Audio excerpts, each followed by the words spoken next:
Hello, everyone, and welcome to today's SANS webcast. SANS 2022 Threat Hunting Survey, Hunting for a Standard Methodology for Threat Hunting Teams. Sponsored by Anomaly, Cisco, Corelight, Devo, ExtraHop, Gigamon, and Sophos. My name is Carol, author of SANS. Today's featured speakers are Matthias Fuchs, Certified Instructor and Author at SANS, Josh Lemon, also SANS Certified Instructor and Author, John Gamble, Senior Director, Product Marketing at Corelight, Jamie Moles, Senior Technical Marketing Manager at ExtraHop, Chris Borales, Senior Manager, Product Marketing at Gigamon, and Andrew Mundell, Security Architect at Sophos. If during the webcast you have any questions for our presenters, please enter them into the Q&A window at any time. Please note that this webcast is being recorded, and a copy of the slides and recording of this webcast will be available for viewing later today and can be found on the SANS registration page. And with that, I'd like to hand the webcast over to our presenters.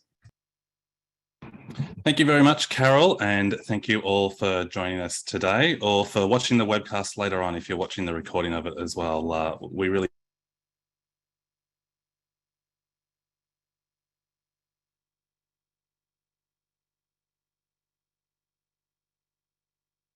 First up, as Carol mentioned, Matt and myself are going to talk through some of the findings from the survey results that we have seen this year, and they were published as part of the report that that has gone out as well this week. So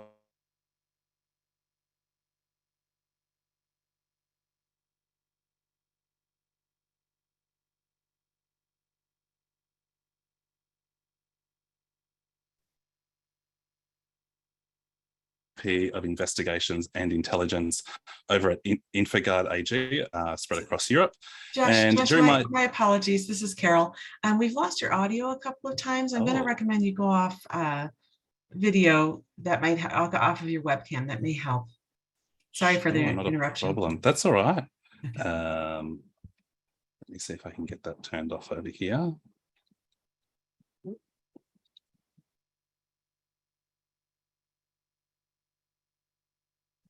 I might not be able to do that because I've got screen control at the moment.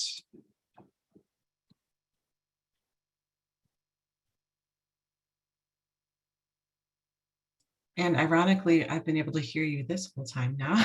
Perfectly now. I might try and press on because I can't turn my video off, I think, while I've got host control at the moment. Okay. But jump in again if I drop out at any point.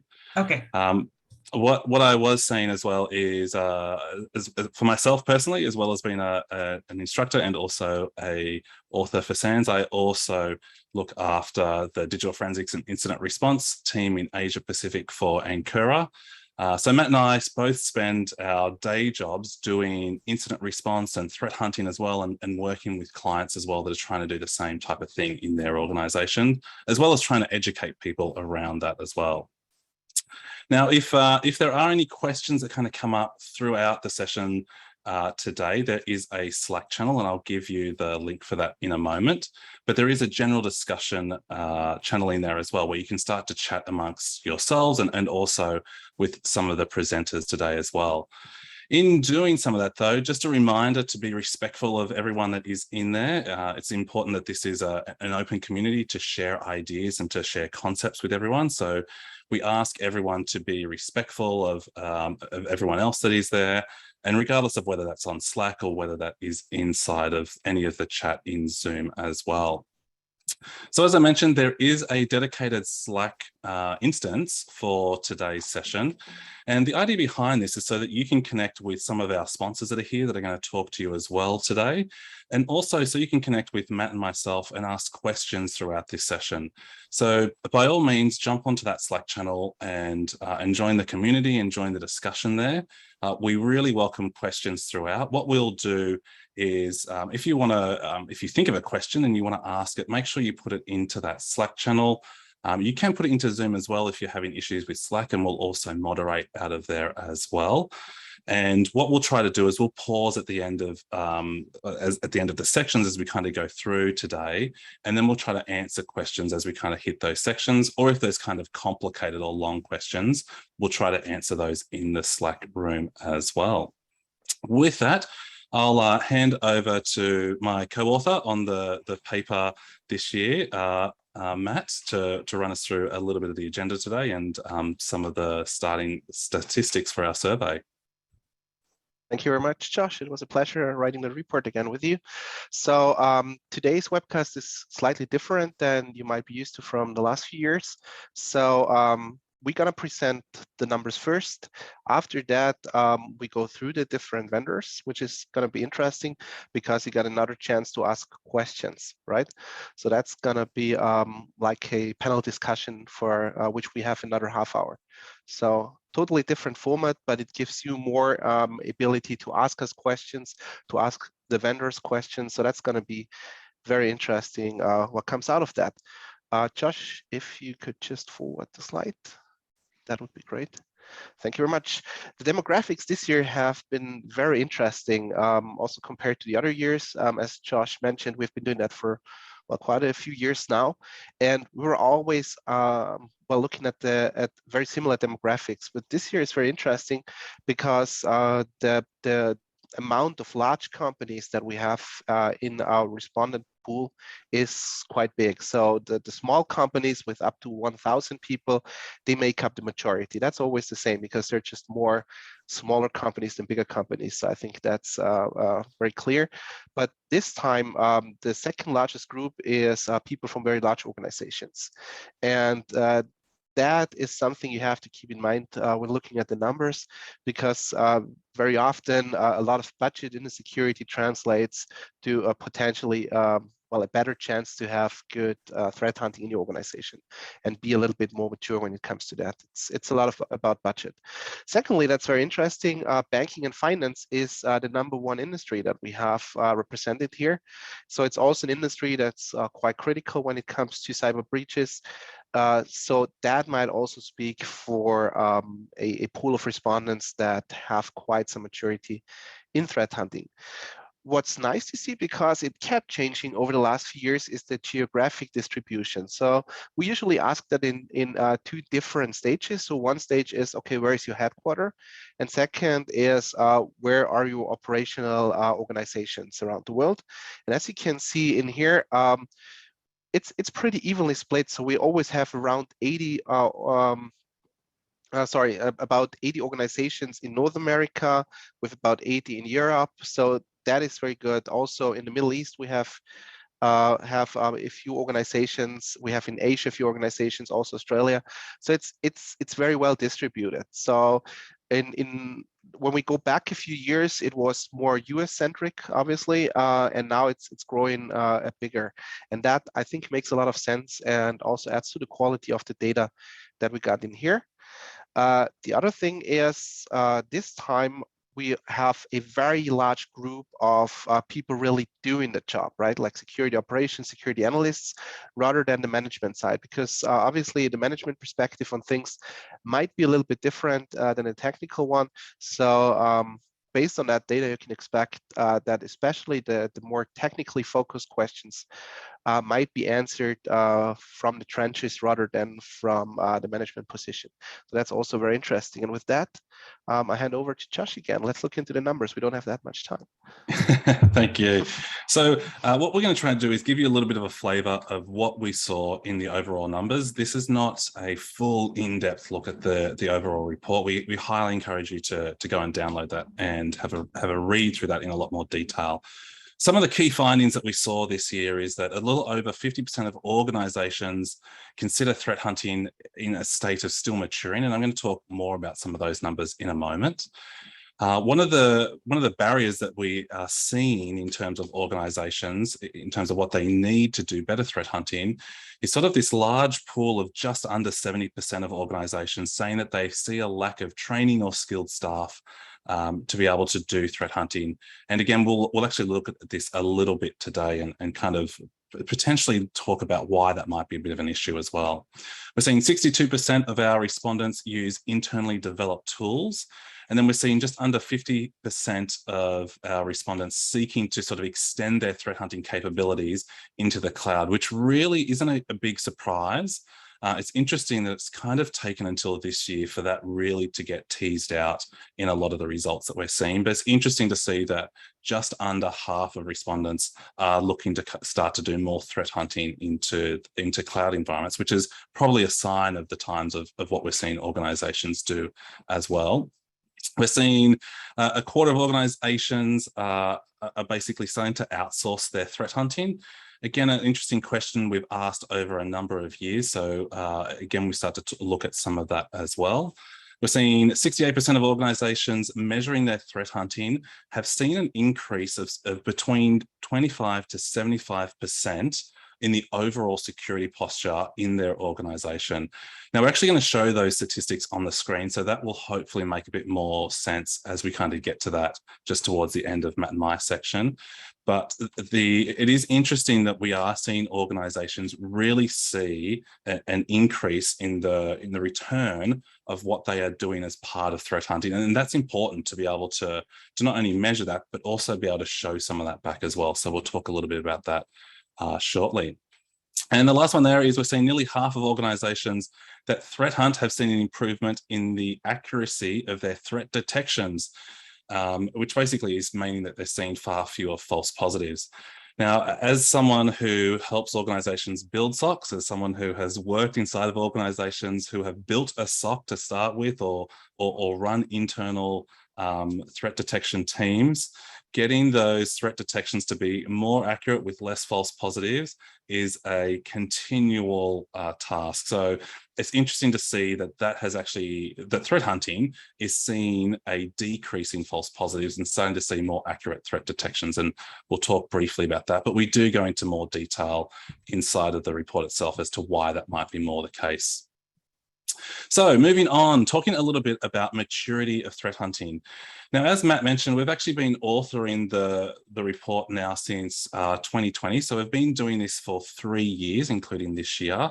And what we've also tried to do is start to look at some of the differences between those years.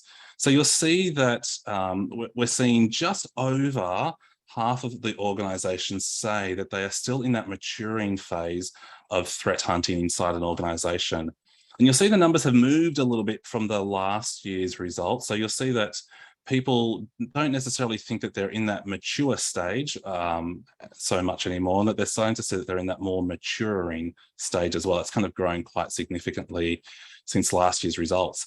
Now, one of the reasons behind that could be that organizations are starting to understand that threat hunting is kind of this ever-evolving skill set inside of an organization, or this ever-evolving task in an organization.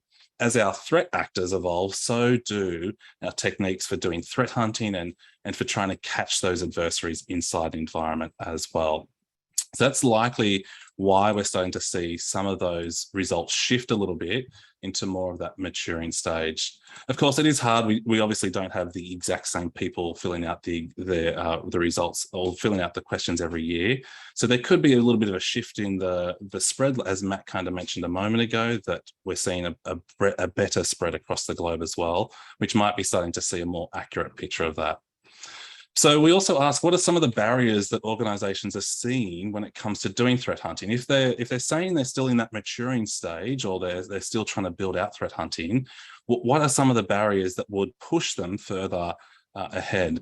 And again, this is that statistic around that we've seen about 68% of organizations say that skilled staff and sort of lack of training or headcount associated with that is really the biggest barrier that they're seeing there.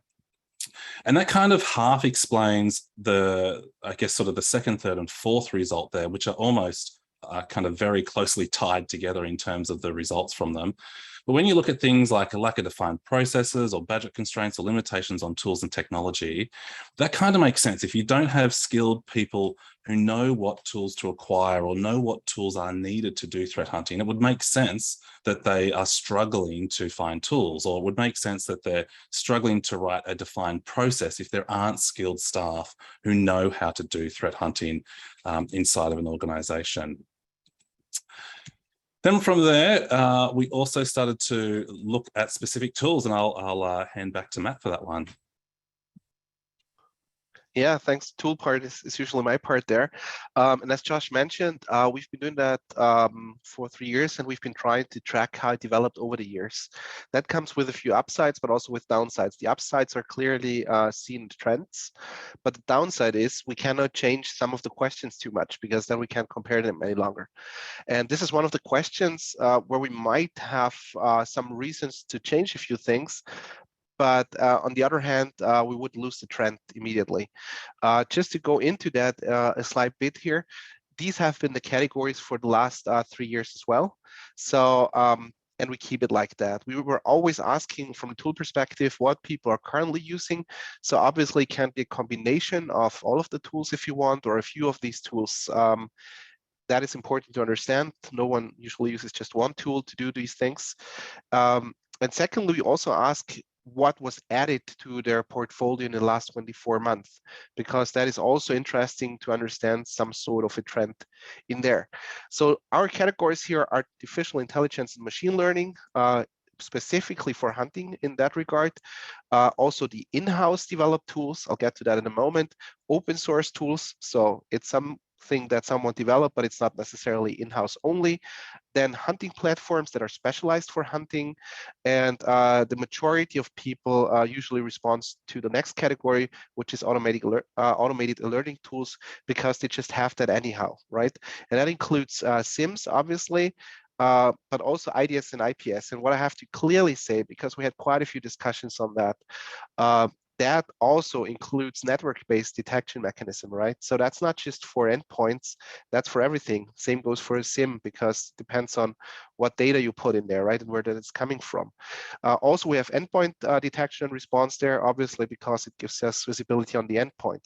And then we have the threat intelligence part here, where it's about getting the threat intelligence into action, because that requires you, especially if you do hypothesis-based hunting, that requires you to have a good feel about how that attacker that you probably faced with works. Okay, so looking at the pure numbers, I already pointed out that the very classical tools that most organizations will have the majority in here. There's still growth, as you can see, because apparently 30% of our respondents only added that in the last 24 months, or at least some of the tools, which is something that we do see also, especially in mid-sized companies and smaller companies in my day job. So they just start to keep adding additional tools like EDRs. So they probably come from SIM, go to EDR, and similar stories happen all the time. Another noteworthy thing is that we have 62.4, so almost like 2/3 of the respondents who use customly made tools, which is something I personally also like to do from a analyst perspective. From a management perspective, I see in my teams that it gets harder and harder to sort of own the tools, because usually those tools are assigned to a single person, to a small group of people. When you lose those people, no one can use them any longer, right? Because usually they are only very scarcely documented. So having those tools can, get you in a very bad spot. On the other hand, it also adds very much to your sophistication if they're done right. So, every corporation is different. So in that regard, there is no one size fits it all. So you can augment where other tools leave some spots open, but try to freeze that kind of software to your organization. Don't bind it to a single person. That will come out bad. What surprised me a little bit is, as you can see in the artificial intelligence and machine learning part, we have a saturation of about 50%, right? Half of the organizations that responded have something like that. But at the same time, it's the smallest percentage when it comes to growth over the last 24 months. So apparently there is still room to grow compared to other tools, but at the same time, currently it's not working out too well. So that means that, well, either organizations that that sell those tools are not transporting very well what their benefit is, or the customers don't really understand it at this point, or there's still some room to improve. We can't tell based on the numbers which one it is, because, and that is not in the slides, but it's in the report, the satisfaction level for these tools is as high as for other categories in here. So that's important to understand. So those are just the key takeaways, but keep one thing in mind, and we keep having that in our survey, a fool with a tool is still a fool, right? So you need the right people to operate that. Otherwise, well, it's probably not very valuable to you. So Josh, that would be correct. I couldn't agree more. There's no point having a really good tool if you're not quite sure how to actually operate it or use it.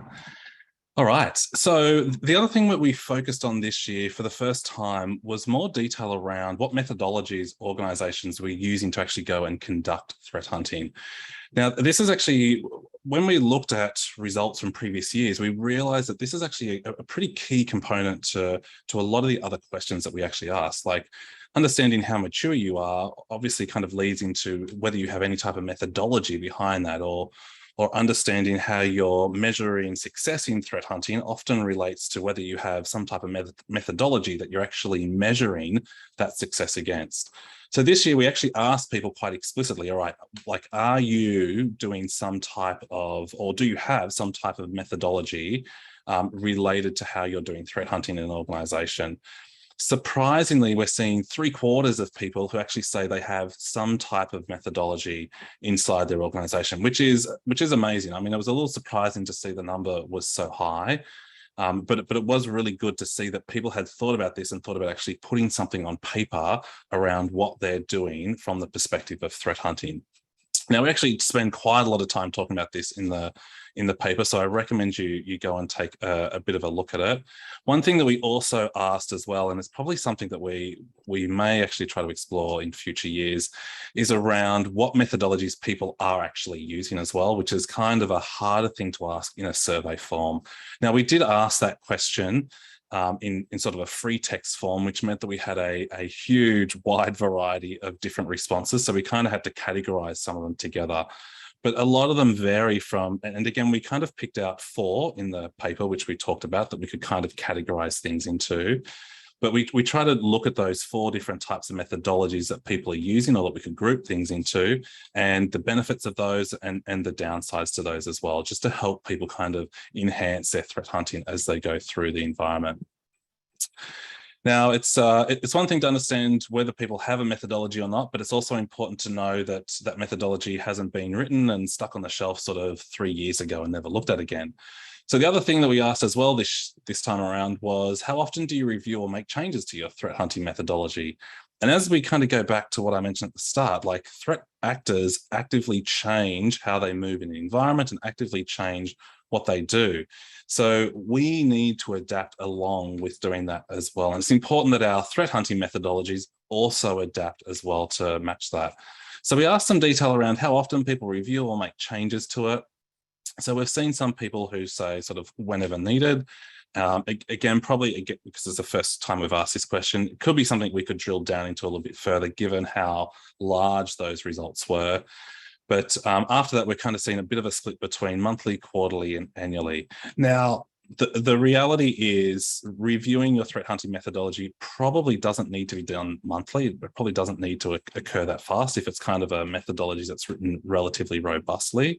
But it is something that is worth someone reviewing at least like once a quarter, or maybe twice a year, just to make sure that what is inside that methodology still matches and fits with the tools and the techniques and what it is that your sort of mission is from that threat hunting perspective as well. And with that, I'll hand back over to Matt to talk a little bit about people in threat hunting.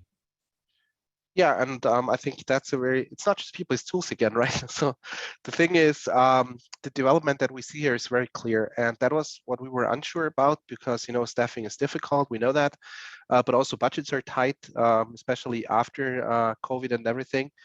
but you can see that the trend is going up very much. So when you look at staffing, more than 2/3 of the organizations are gonna grow their, or about 2/3 are gonna grow their threat hunting operations, right?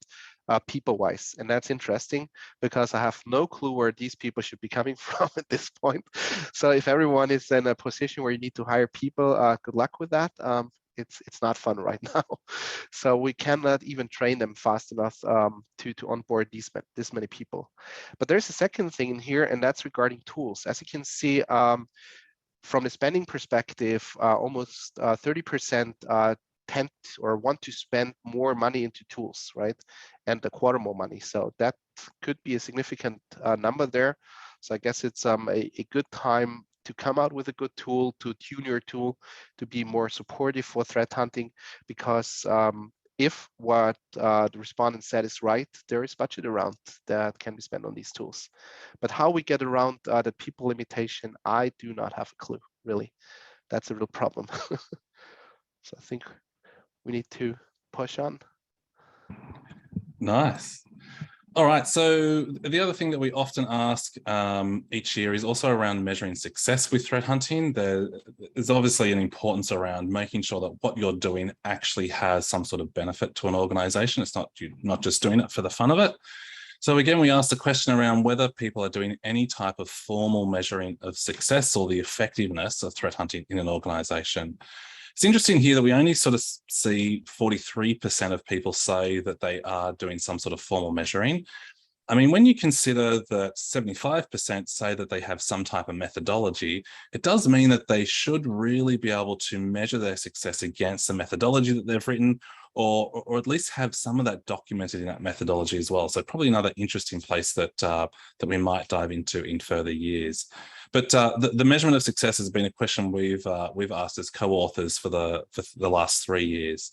So of those who said yes, they do some type of formal measuring of success, we then actually started to ask them, all right, well, how much improvement are you seeing to the overall security posture inside of your organization? And it's been an interesting shift because we asked the same type of question last year. We can actually graph these together this time around to see this. Now, thankfully, we're seeing a significant amount of people who are seeing some type of improvement in their security posture for their organization this year. Overall, that actually indicates that we're actually seeing 85% of respondents see some type of improved success or improvement the security posture of their organization.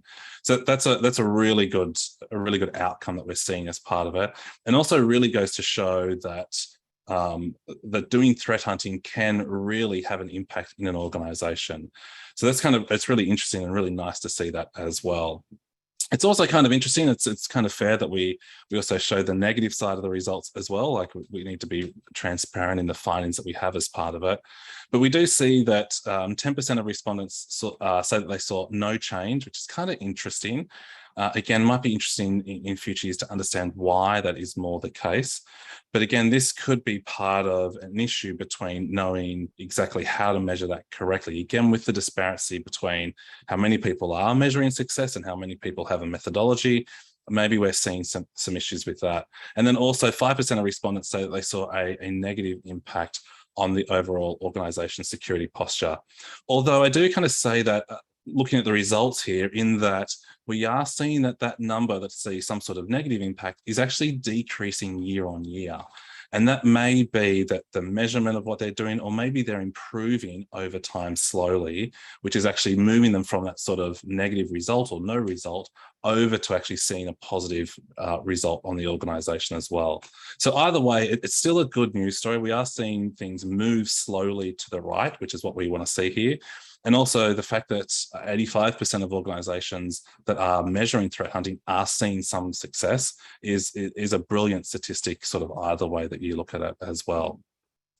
The other thing we started to ask this year in a little bit more of a formal way is around what success you're actually seeing as part of this. So one of those big successes that we're seeing where people see that significant success in their organization is around doing things like reducing the attack surface or doing things like hardening network devices or hardening endpoints as well, which would make complete sense when you're doing threat hunting. Often you might not only uncover bad things that are going on inside the organization, but also potentially misconfigurations or misuse of technology as well that kind of gets scooped up as part of the threat hunting that you're doing, and then hopefully gets cleaned up or handed off to teams to start to look at that as well. The other one that we mentioned as well at the top there around some of the key findings is more accurate detections and fewer false positives. Always a significant benefit. I cannot see any SOC analysts anywhere complaining that they're getting more accurate detections. So that is always a good thing. Having your operational staff focus on actual things that are true positives that need to be investigated is a huge win for organizations as well. So it's really good to kind of see those measurements of success and where people are seeing success inside of their organization as well. And again, we talk more about this in the report in a bit more detail. So with that, I'll hand over to Matt to kind of talk about some of the key takeaways. And what I might do, Matt, while you're running through this, I might start to look through the discussion channel and start to kind of check out any questions that we can kind of raise there and go through. You're second to that. I already responded to most of the questions. Oh, perfect. What I've managed so far. I'm assuming that means you've left me all the hard ones to look after. No, but you could have like a different opinion on things. So that's True, nice. Interesting as well. So I've got about 1 minute for the key takeaways here. So just a few factors. I'm looking at the 3 Ps here because funny enough, this is exactly where we see our trends here. So first of all, we see the people trend. So we need more hunting teams. That's a very clear trend, as you saw in my last slide. So a lot of people are going to be hired if they are available. Second is process. So 75% claim to have some form of methodology, which I, well, sort of put into the process part because I think it works out that way. And the third thing is product. So organizations already invested in tools, but also keep investing in tools. So we have all 3 of the P's here. If you align all of these, the chances for success are quite big. We got another set of questions in there. It's in the report, but not so much in the slides. We also asked how the tools influence how organizations hunt, and that is something that does happen. So that means that people get a tool thrown at them and they need to work with that. If you have to do that, be sure to check out that you form whatever you want to get out of the infrastructure first. So be sure what you want to have first, and then check out how to get it with the tool. If the tool doesn't get it for you, well, then probably it's the wrong tool. But don't do it in that way that you say, okay, the tool can do this and that. There's that auto hunt button and it does all the hunting for me. That is usually where you should get suspicious, right? I mean, then you're probably not in the hunting space anymore. And the last thing is apparently COVID did not have such a negative aspect on staffing. That's also interesting. And with that, sorry, I'm 2 minutes over, but I think we can compensate it with the panel. With that, I think we can switch over right into the next presentation, if that works for you, John. Yes, thank you. Oh, cool. Can you hear me? Thank you. Yeah. Excellent. Thank you. I'm John Gamble. I'm the Senior Director of Product Marketing here at Corelight, and my background is largely in the cybersecurity industry over the last decade. And while I've never threat hunted myself, I've had the privilege of getting to work alongside threat hunters and actually be embedded in threat hunting teams in the past in some of my roles. So I come to you today kind of drawing on that decades plus of experience, getting to talk on a daily basis with both customers and in-house members of our threat hunting team, and kind of from both my career and also here at Corelight. So let me advance to the next slide here. I want to talk to you today about the network, and I think if there's one point from our section for Corelight section, it's to make the case for not. John, excuse me. I'm not sure if this is just on my end, but I'm hearing an audio issue, some kind of static. Okay, let me disconnect my headset just see if that helps. Thank you. Carol, does that make a difference? Much better. Thank you. Okay, headset issue. Thank you for catching that. Yeah, and again, if I want to convey one thing in our section today, it's about not overlooking the network as a source of information in your threat hunting journey. And I'll talk more specifically about what that means and some of the strategies we've heard from our customers for addressing it. But here at Corelight, we're obsessed with the network, and we really think it's a fundamental part of maturing your organization and your threat hunting journey is really understanding what's happening on your network. A little bit about Corelight, just so you have context.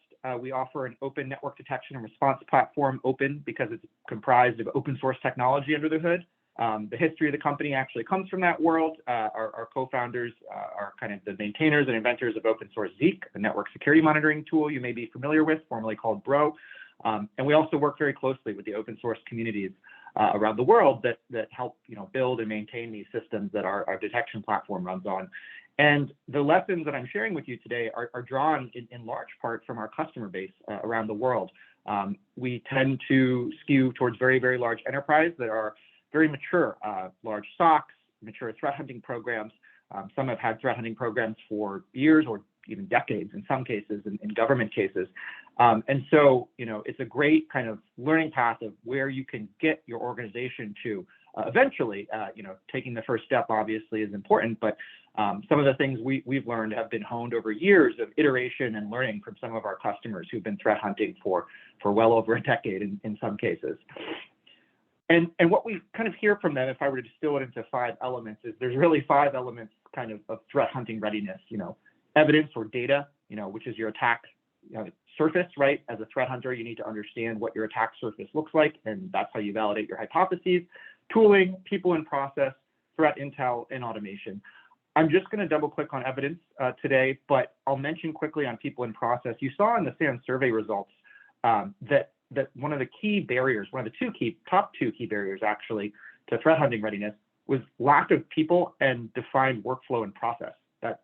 That bucket right there in the middle. And I pasted a link in Corelight's Slack channel for this webinar, linking to a GitHub page where you can download our free threat hunting guide. So it's a network-oriented threat hunting guide. It's 30 pages of technical, practical goodness of how to get started on your threat hunting journey from a network perspective. It's distilled from kind of our in-house experts as well as our customers. It's a fantastic free resource, and it can really help you both on the people and processes front. It can take you kind of from 0 to 1 from a network perspective about how to think about and approach and actually implement some threat hunting procedures in your organization. And it gives you the process to do that in a sequential manner. So I would really encourage you to take a look over there on our Slack channel. I've posted it. It's a downloadable link from GitHub. So again, want to double click here on evidence and talk about some of the survey results and some of our thoughts and kind of what we're hearing from our customers. So I said I'm here to make the case for the network, right, for your threat hunting kind of program. This diagram you see here is variously referred to as the Sox Visibility Triad. Some people would argue this is kind of the fundamental components of XDR. But I, again, want to make the case for the network. I think endpoints get a lot of attention, rightly so, right? The endpoint is a fantastic resource for depth of information when you're truly going to that single host or that, very specific event that affected a very specific individual at your organization. The endpoint is the key source of depth of information there. But the network should not be overlooked. And the network is actually kind of really excellent and excels from a breadth perspective, right? Getting a lay of the land across your organization, looking at patterns across time, across segments of your organization. The forest for the trees, right, in the threat hunting world often starts at the network. And that's what we hear from customers. They will often start their preliminary threat hunting kind of hypotheses, trying to validate them on the network side, and then they'll pivot over onto the endpoints and drill down deep to go to that level of host level information. And if I could make 2 arguments here about the importance for network side visibility in your threat hunting organization, it would be the following. Endpoints only see where they go. Agents don't go on IoT devices. They don't go on BYO devices. They don't provide you visibility into the various components of your network hardware, DNS infrastructure, databases, et cetera. And they also don't really go to the cloud either. And we'll talk about that in a second. That was a key survey result we saw in this survey. Organizations are keenly interested in cloud-side visibility in their threat hunting. And also endpoints are great, except when the fundamental host is compromised, right? Very sophisticated attackers sometimes leverage zero-day exploits that can go to the kernel level of endpoints, which means that the agent running on top of that system is a fundamentally unreliable narrator. The network, by contrast, is often referred to as kind of the ultimate source of truth, right? The network can't lie. You may have heard that phrase before. Sure, attackers can do all sorts of clever things to try to disguise their network traffic patterns, imitating legitimate sources, encrypting, doing port and protocol abuse, et cetera. But at the end of the day, whether that's on-prem or in the cloud, they have to push packets. And if you are there ready to capture and transform that into evidence that you can use for threat hunts, that's an immutable source of truth that can't really be retroactively changed from an attacker's perspective versus an endpoint.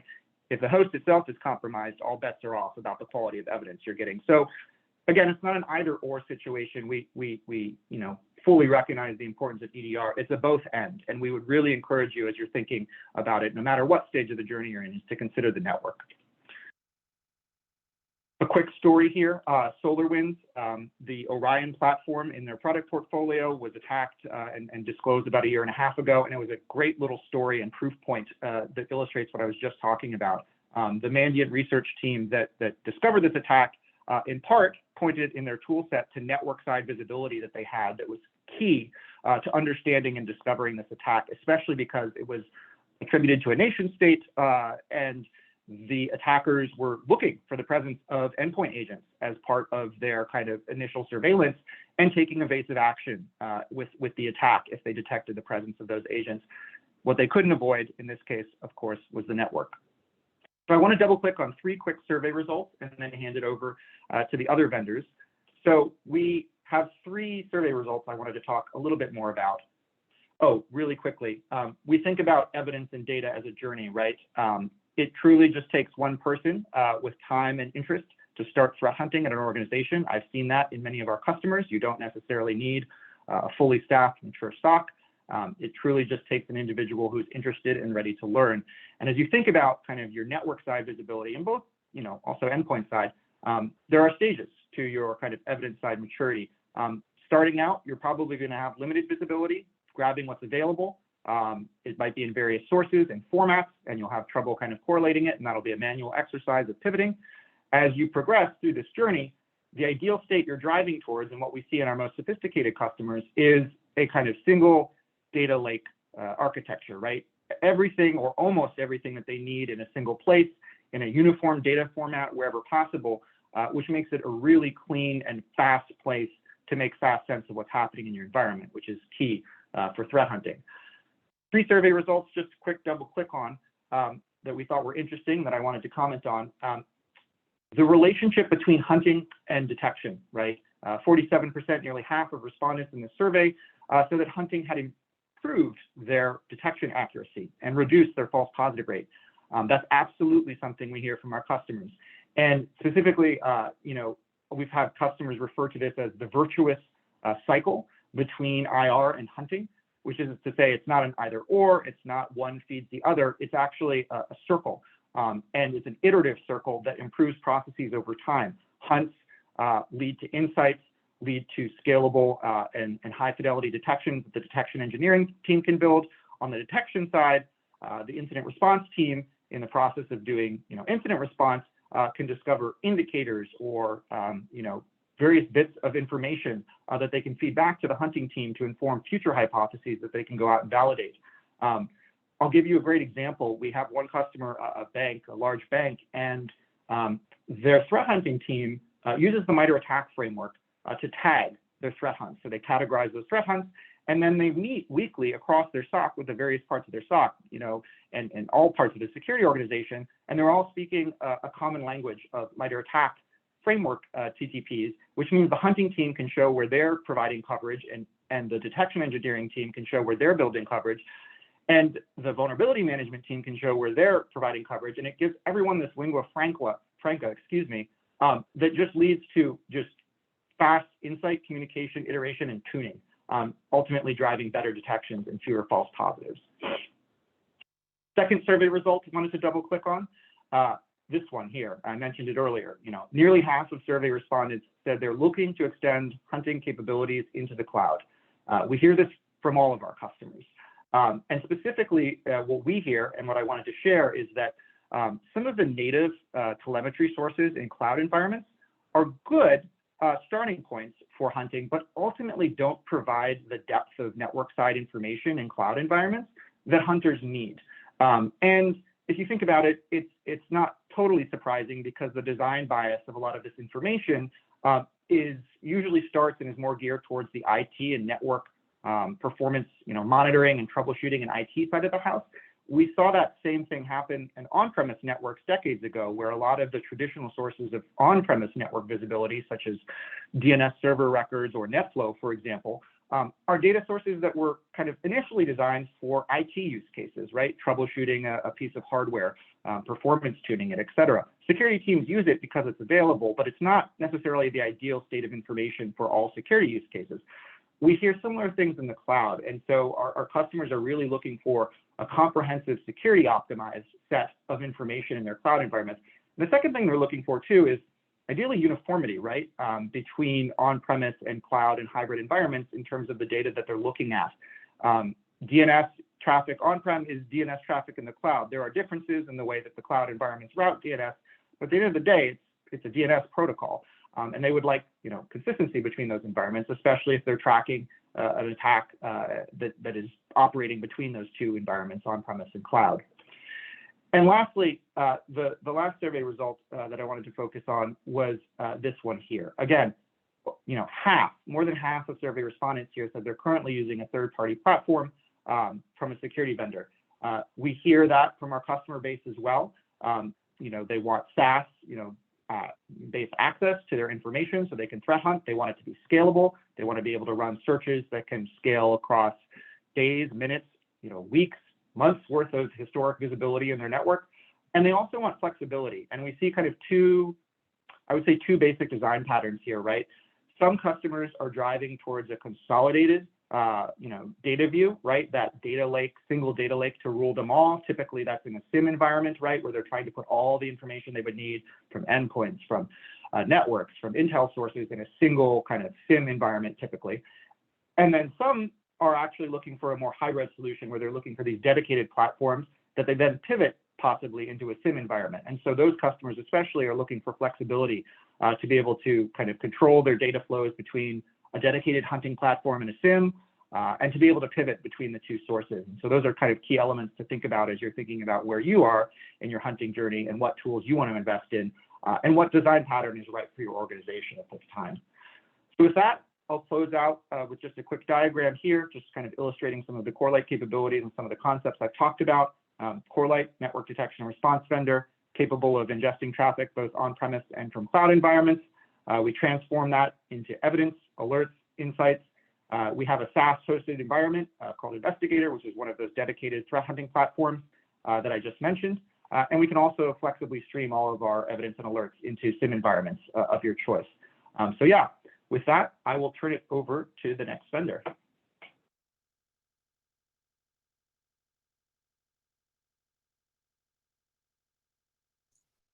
Okay, thank you very much, John. Very interesting to hear from another NDR vendor, your thoughts on this side of things, and it validates a lot of our thoughts as well over here at Extrahop. Guys, thank you very much. My name is Jamie Moles. I am a technical marketing manager here at Extrahop. Again, we also have a Slack channel that you guys can jump in after we've gone through what I have to say, and I'm happy to answer questions in there. This was an interesting survey for me. So let me just jot the slides along. What I want to talk about, and I only have 5 slides. I don't necessarily need to blow you away with lots of slides, and I know slideware isn't always interesting. This SANS research for me is personally interesting because whilst I'm a marketing manager now, I've actually been a techie all my career. I've been in the industry 35 years. And I've done a lot of threat hunting myself in the past. I did 7 years working for an insider threat company called Detect Systems, running investigations internally, managing investigations, supervising investigations. And I find threat hunting a really fascinating subject. SANS themselves, in a white paper in 2016, described threat hunting as a focused and iterative approach to searching out, identifying, and understanding adversaries internal to the defender's networks. Of course, cloud kind of changes the game a bit now. It's not always internal. The perimeter has changed things. And when I speak to people about threat hunting, especially unsophisticated people or people who aren't in the industry, like my mum, if my mum asked me, what is threat hunting? I would often turn around and use a line similar to what you're seeing on the screen now. Threat hunting is a game of hide and seek where you're the seeker, but initially you cannot even be certain there's a hider to find. Because a lot of the time when we're doing threat hunting in the various ways that we're doing so, we're often working on the basis of there might be a threat, or we've received some intelligence to suggest there's a threat that might be in our networks, but we need to see if it's there as much as we need to document it when we find it. And this is one of the things I like about threat hunting. It's a game in many, many ways.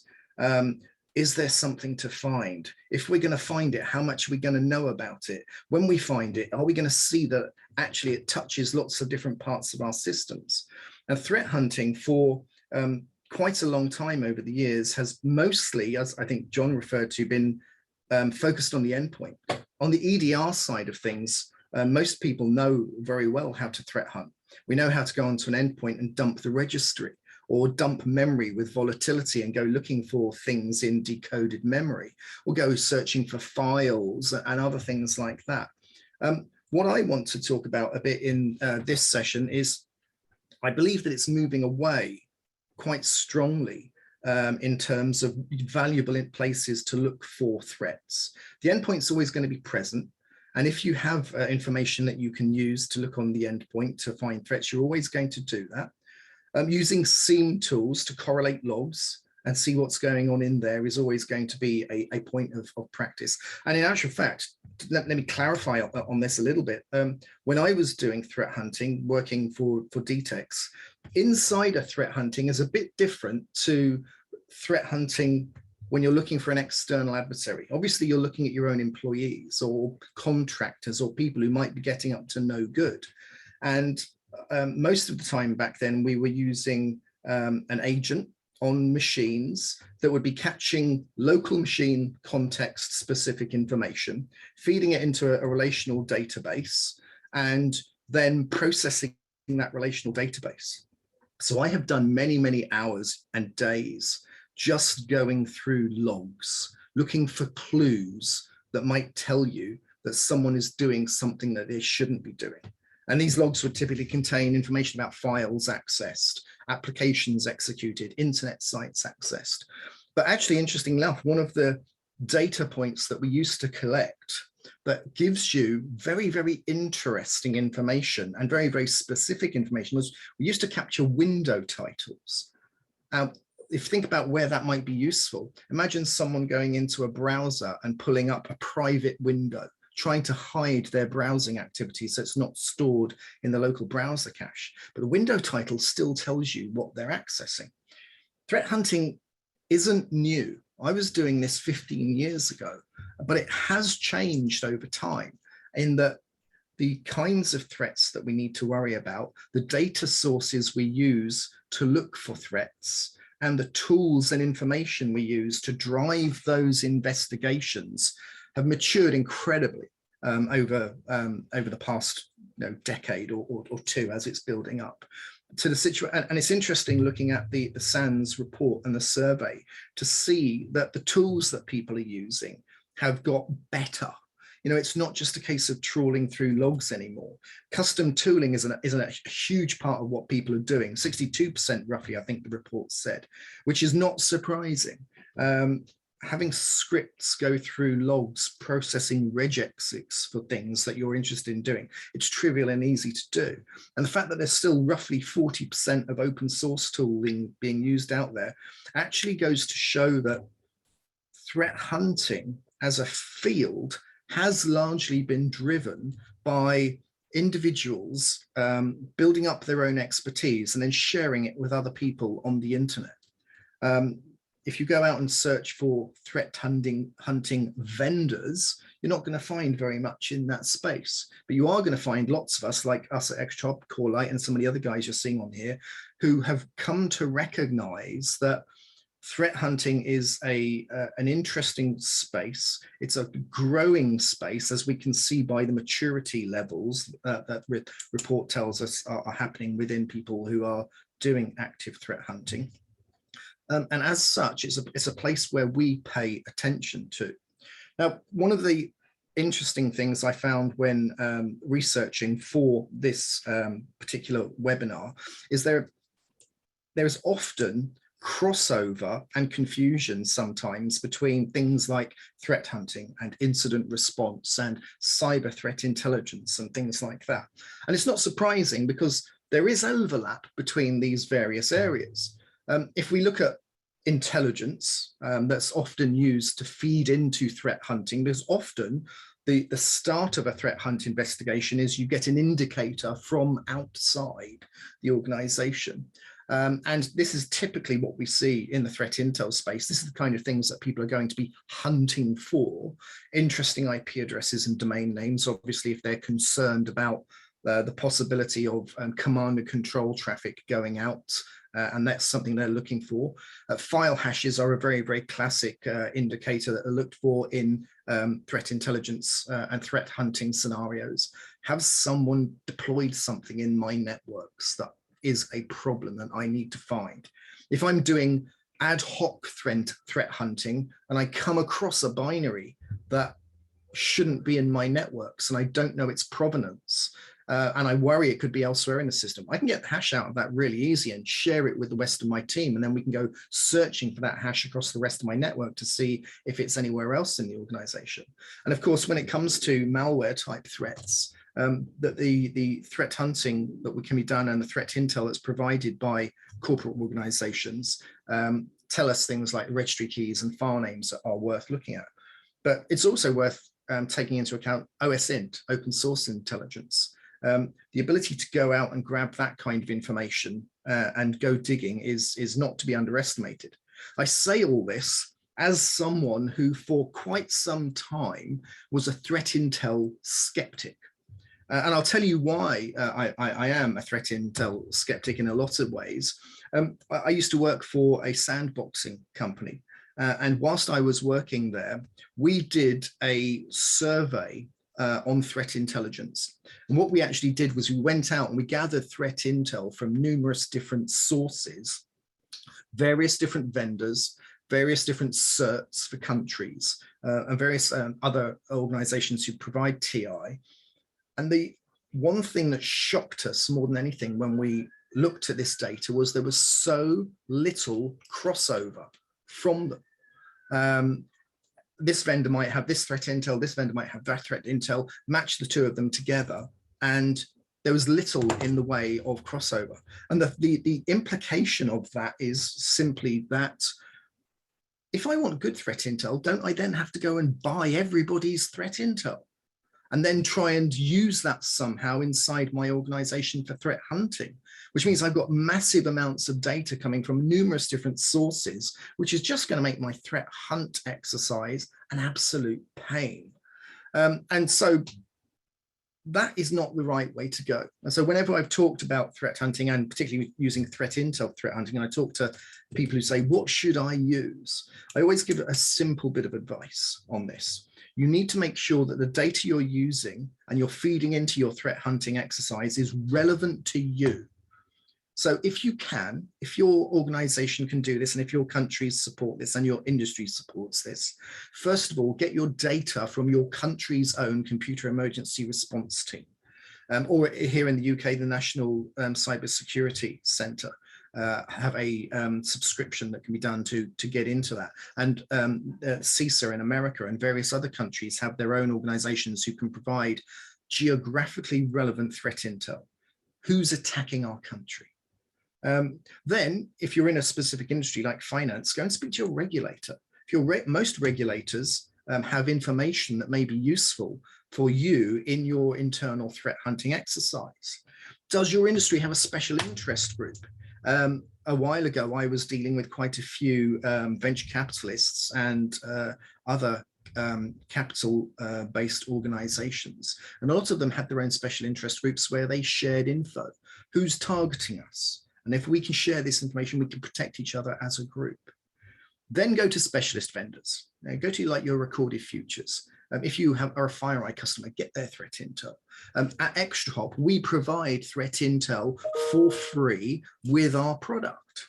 And that's based on information that we get from numerous sources and obviously from our own customer sources. And then finally, go to the open source. Try and narrow down the data that you are using to drive your threat hunting exercise so that it is as relevant to your business as possible. Don't start with open source because that's going to be a wide open field that's going to be very limiting in value to you. But start with things that are relevant to you.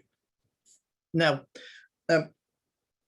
when we actually start looking at threat intel and look, it's not threat intel, sorry, threat hunting, most people, as I said, have been looking at logs. And most people have been looking at the endpoint context. My colleague at Corelight raised the idea of looking at the network. And I have to say that he spoke a few things in there that I absolutely concur with and that we've been saying at XTROP for a few years now. The network is a golden source of truth. Absolutely. The network doesn't lie. And the network has other advantages as well when it comes to protecting your network, your systems. We know that bad guys, when they get in, try to cover their tracks to make it harder for you to hunt them. And the ways they do that is they try and kill logs. So there are most of the useful tools out there, such as Metasploit and Cobalt Strike and some of the newer frameworks out there for breaching into systems have built-in capabilities for killing log files. And most of the really successful red teamers out there, and I follow a number of these on streams on the internet, have developed their own custom capabilities for killing endpoint agents. This means that if they're successful, then your footprint for threat hunting and finding them, or the various breadcrumbs you could find, is drastically reduced. But what's the one thing they can't turn off? They can never turn off the network because they need that to find what you're doing in the systems, and they need that to control their own movement through your systems. Now, the problem is the network is bloody awful if you're just trying to manually do threat hunting. What you're seeing on the screen here, this is a Wireshark dump of someone attempting to use PSExec. Actually, it's PowerShell remoting. It's the PSExec module in Metasploit in order to remote launch a service. This is traditional lateral movement. And as someone who's doing threat hunting, trying to work through the network, looking at this kind of data to do your job is going to be really painful. And in actual fact, if you've ever done any Wireshark diagnostics on a network or trying to find a problem on a system or trying to do threat hunting, most times with Wireshark, you're going to try and capture a tiny amount of information, 30-second burst of data if you can. And you then spend minutes applying filters, trying to clean it up and only get to what's useful to you and what you need to look at. It's really, really painful to do manual network hunting. But nowadays, with network detection and response tools such as ExtraHop, you will find that life becomes a lot easier. NDR is a technology that's really been born out of three primary technologies that we were talking about in security and infrastructure 10, 15 years ago that have matured over that period of time and given us a foundation on which to build strong capabilities. The first is the ever-increasing speed of Ethernet, fast Ethernet. The more data you can process, because the more data you can look at, the better your abilities to threat hunt in network traffic. The problem is that if you're extracting useful information out of packets, you need somewhere to put that. And that's where big data, the second technology, comes into play. You really wouldn't want to do extraction of useful information out of packets and store it in a relational database. That would be awful for searching and so slow. But Google BigQuery, as an example, is really, really fast. And if you take useful layer 7 data, so transactional data, and everything down to layer 4, maybe even to layer 2, out of packets and store it in a transaction store or a record store, you've got a really good source of information on things that are happening in your network. The problem is, if you're looking at a very, very large network with huge amounts of devices and numerous protocols, that's going to be a big store. And you're going to get back to the old problem of it's too much for humans to look at. The solution to that is the third technology, which we were talking about, and which this SANS threat hunting report itself says most people are starting to use. That's AI, or specifically machine learning, which really is just very, very sophisticated automated data searching. AI is a fantastic tool. Take those three technologies together and use them to look at the threats that are in your network. And the various threats that you can see I've listed here on the system. So privilege escalation from the network, command and control, internal reconnaissance, unauthorized access to systems. Lateral movement in particular is one that I'm always being told by various CISOs they have a problem with. That and data exfil, being able to get those automatically detected for you is an amazing capability. And having that transactional record store so you can go and do it manually is absolutely the way to do things. I'm probably going to wrap up now. Oops, hold on, one slide back. Machine learning, I'm just going to wrap up on that and say that I'm a strong advocate of this technology. You can take, and look at the graphic on the left-hand side, you can take a very, very messy network.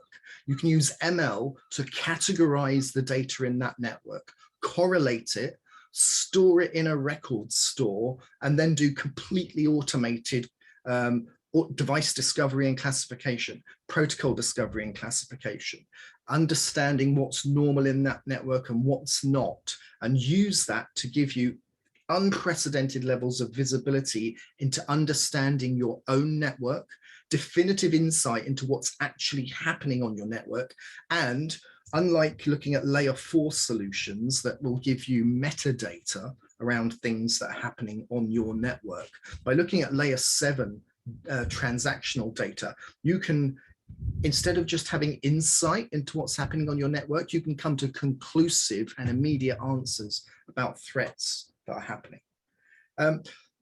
That's it from me, guys. Thank you very much for listening. I'm going to be in the Slack channel, and I'm now going to hand over to your next vendor. So hi, everyone. My name is Chris Borales. I'm with Gigamon. I'm one of the product marketers here. So let me go ahead and start. We'll go ahead and dive in. I think we might be a little bit behind. But, so really what I want to talk about today, much like my my colleagues previously, we're going to be talking a little bit about how we can leverage information from the network to help enable this threat hunting capability. But we said what I like to do is sort of we have a little metaphor. This presentation is sort of usually part of a longer presentation that I give regarding sort of this judo concept where we're using our opponent's strength against us. We really talk a lot about adversaries are lingering on networks longer. How do we use that? How do we use the information that they are how do we leverage what they're doing on the network against them? And how do we use that to our advantage? So a little bit about myself. Like I said, my name is Chris Borales. Let me see here, it's not clicking through. Let's go ahead. All right. So currently, like I said, I am at Gigamon, but previously I was the Director of Security Awareness and Education at Discovery, a large media company. But then before that, I was at FireEye Mandiant. And I've been sort of in the technology industry for my entire career. Received my master's from George Washington. Now, when we talk about, we're talking a little bit about, how we sort of change this philosophy, right? How we, moving away from perimeter defenses and how we sort of use the network to our advantage. So when we talk about historical defenses, what better way to visualize that than to look at a medieval castle? Really, we see this entire engineering outfit that was created to deter invaders from getting, to try to keep the bad guys out, so to speak. So we had things obviously like moats to deter burrowing underneath. We had towers, arrow slits, walls, all of these defensive capabilities that were created in order to keep the bad guys out. But as time went on, obviously adversaries got better. They could then thwart these defenses. So, I think it's very easy to draw similarities between this approach and today's cybersecurity. And that's why we want to go ahead and sort of change that model a little bit. And obviously we're talking about proactive hunting here today. So what do we talk about, what is proactive hunting exactly? I think, we've gone over this a lot through the presentation. But first and foremost, proactive hunting really positions these organizations to, we want to be able to formulate a hypothesis. We want our analysts to be able to, they should know their environment the best. They know where to hunt. They know where things should be located. They know what sort of the normal baseline is. I did see one of the questions in the Q&A about how do you know your baseline is accurate? Well, that's where you partnering with IT, partnering with your network operations teams, so that your organization or your SOC teams know what that baseline really looks like. So we'll get to that in a second. But when we talk about proactive hunting, really it starts with this hypothesis. What is a hypothesis that needs to be, what's that string that needs to be pulled a little bit? Once the string is pulled, you need to conduct that search. You need to do the research, see what's going on the network. If that hypothesis is unproven, you're going to head and go back. Or another hypothesis.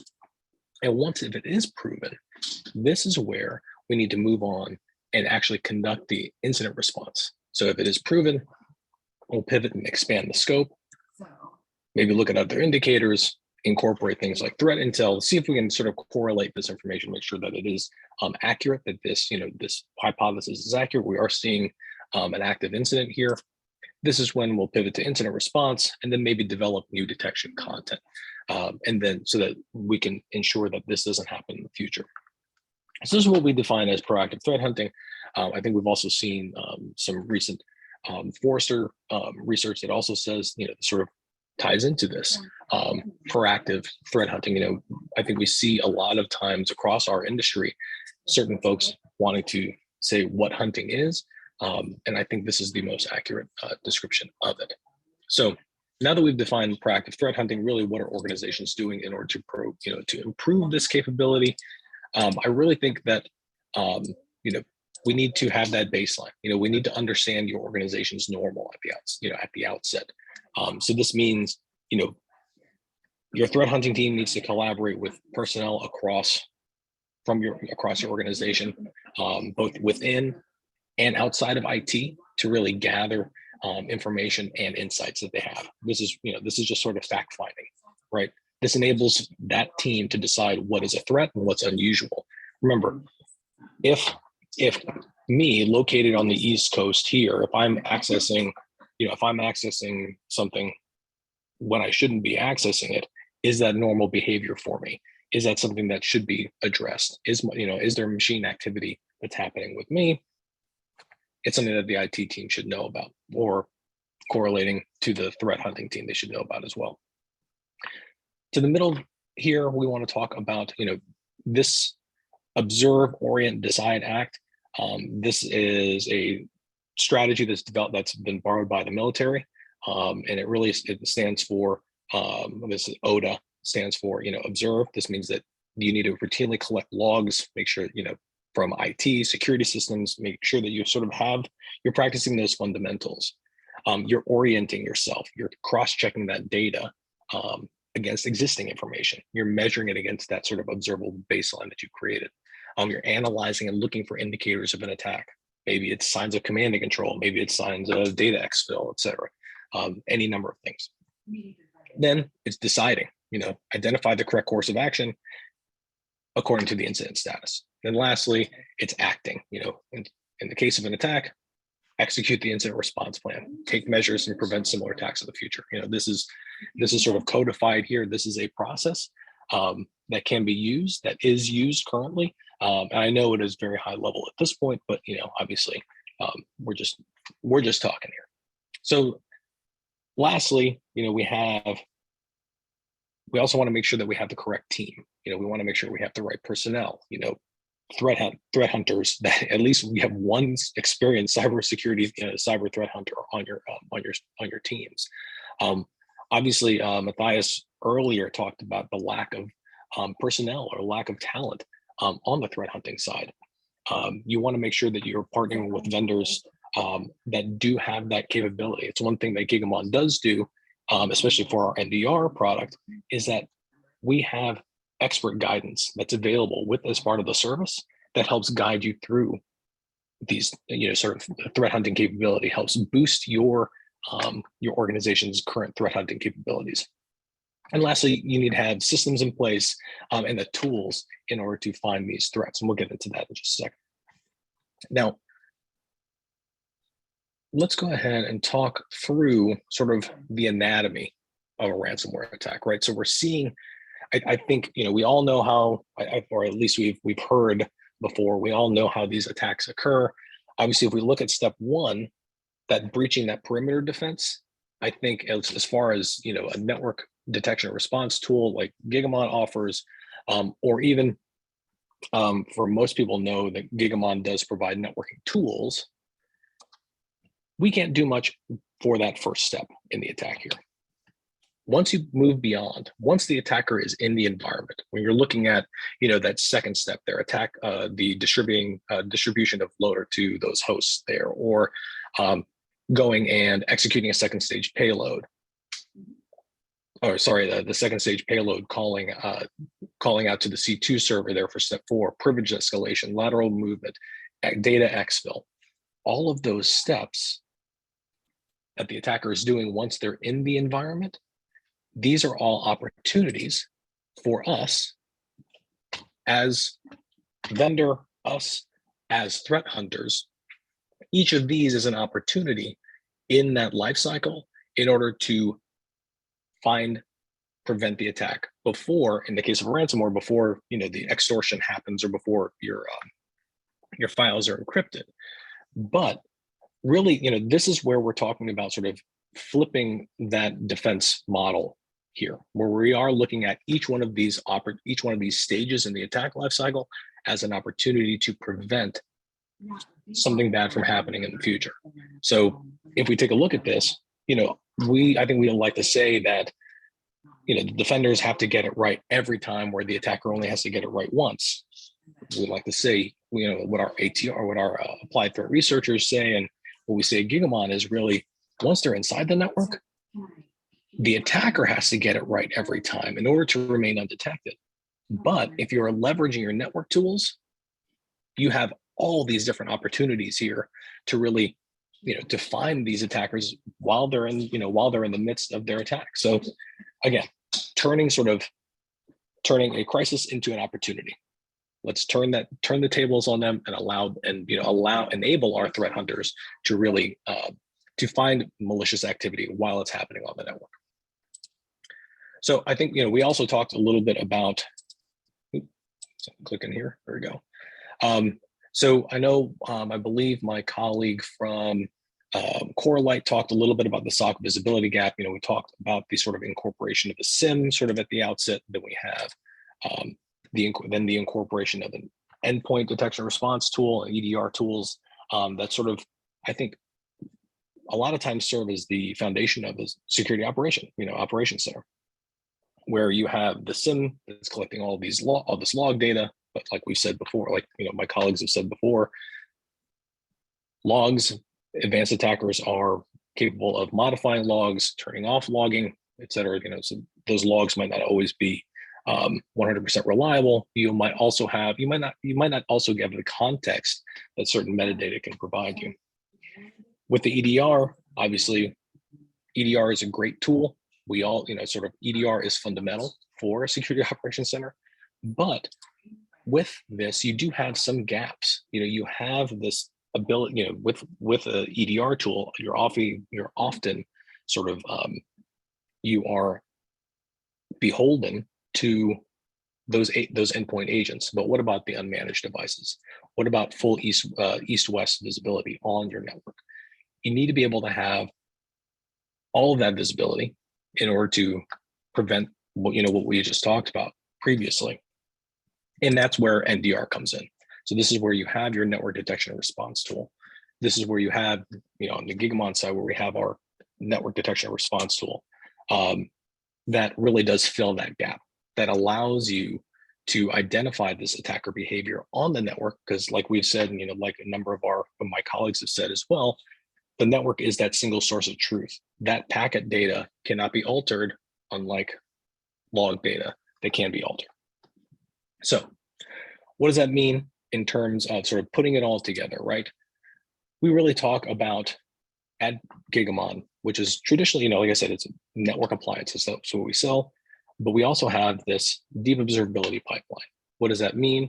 That means that you need the ability to access all of your data. That means that you need to be able to broker all of your data on the network. This means, being able to deduplicate data.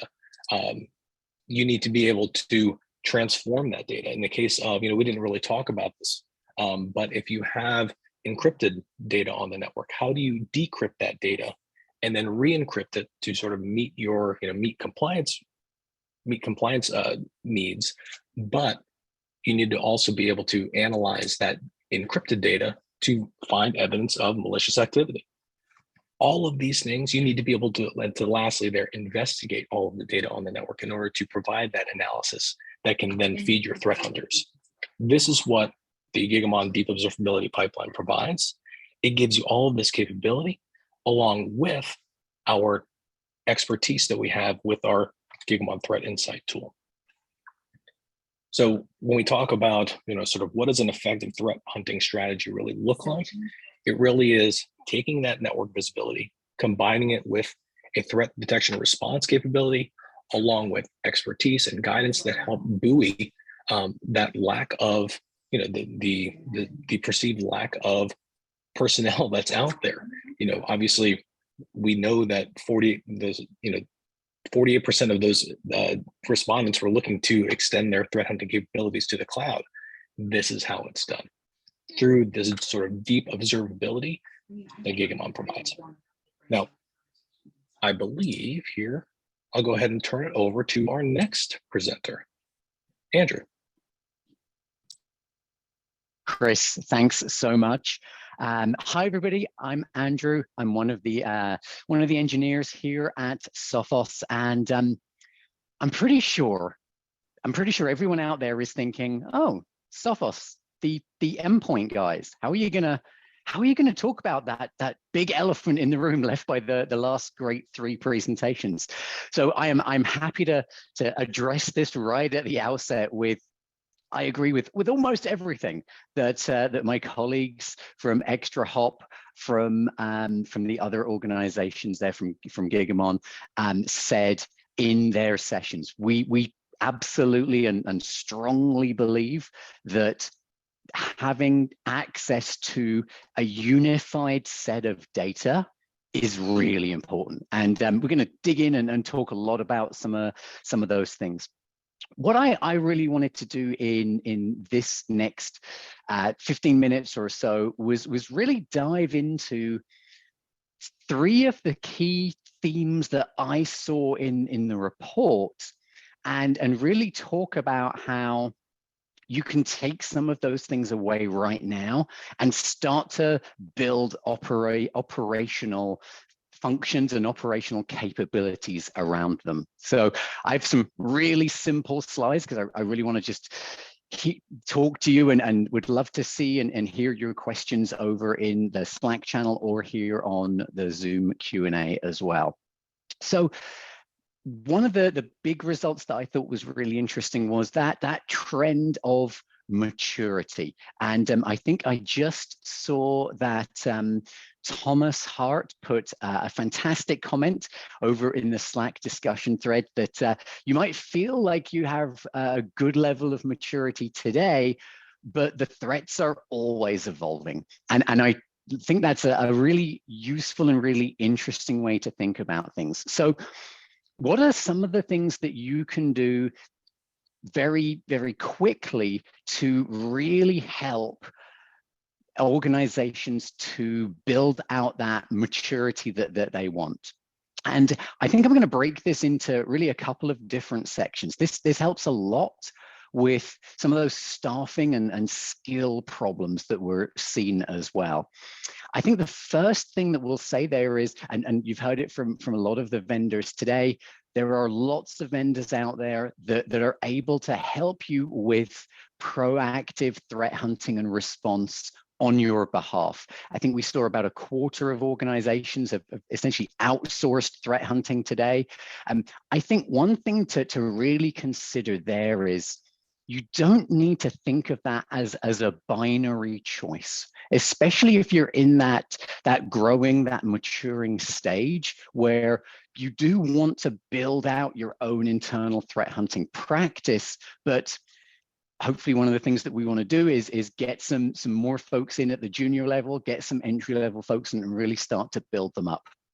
Using a vendor's threat hunting, threat response service is a great way to backfill your own capabilities.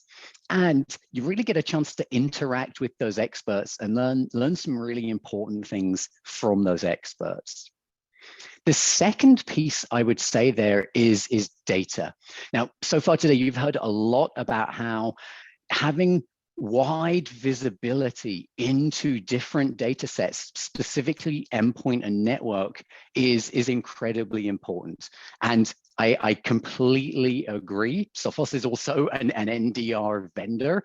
We absolutely believe that bringing those sources together into a single data lake platform that's going to enable both the Sophos threat hunting service, but also our customers to be able to quickly move and quickly pivot around and find some of those results inside of those data sets.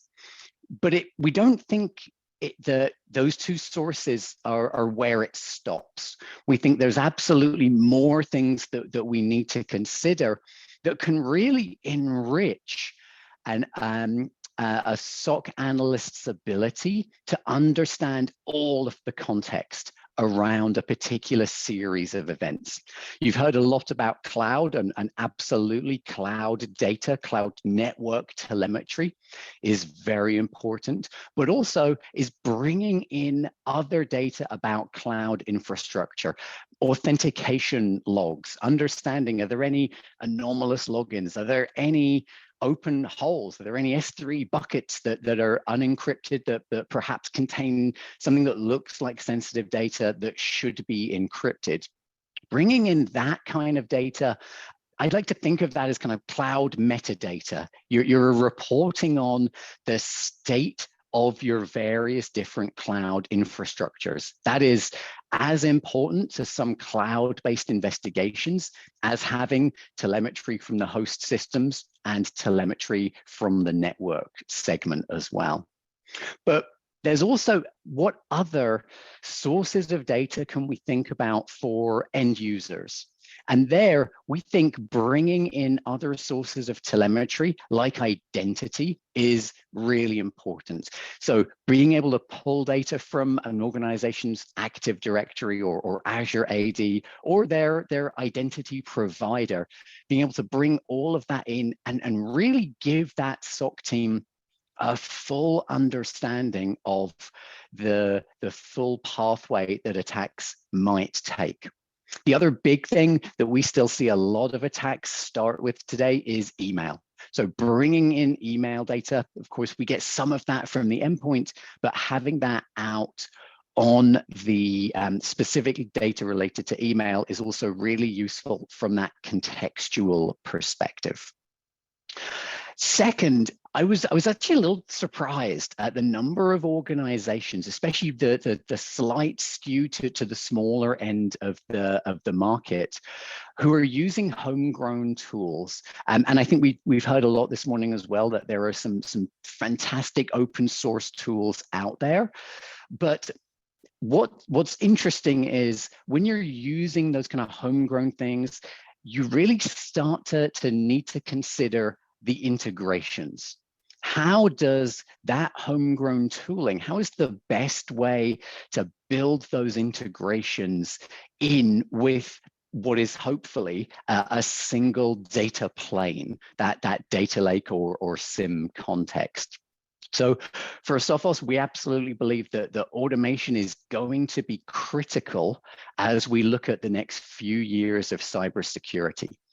One thing that I thought was quite interesting as well from the report was the quick cadence of organizations talking about reviewing their threat hunting methodology. And I know the initial representatives from SANS mentioned that perhaps once a month is a little too quick. I'm drawing some of my own conclusions from that, but what I wonder is organizations are actually reviewing their response playbooks, perhaps more on that kind of cadence. And that certainly makes sense. Again, automation plays very importantly here.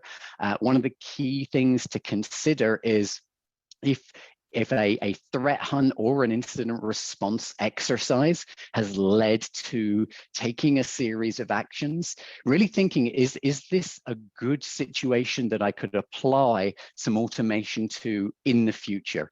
Do I have a high enough level of confidence that if I've seen this series of events that I can automatically take some steps?